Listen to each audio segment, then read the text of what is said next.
জাল টানা হচ্ছে, আমরা মাছ চেক করার জন্য আসছি। ও মাই গডনেস, খুবই সুন্দর। হ্যাঁ, বহার বড়, এতক্ষণেকার মাছ আসছে। আমরা প্রথমে মাছ করি, তুষার তুষার তুষার,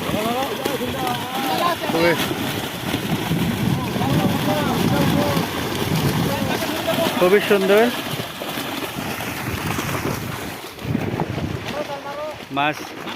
জাল টানা হচ্ছে মাছ চেক করার জন্য। এই পুকুরে আমরা 4 নম্বর পুকুরে আছি। 4 নম্বর পুকুরে মাছ ইয়া করছি। জাল ছোট করেন, জাল ছোট করেন,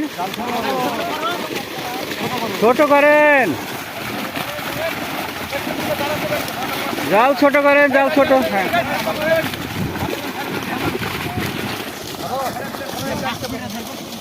হ্যাঁ হ্যাঁ, ছাড়ি দেন, ছাড়ি দেন, ছাড়ি দেওয়া শুরু করে। না না, মাছ ছাড়তে থাকবো, আমি দেখছি। হ্যাঁ, তোলা লাগবে না। হ্যাঁ,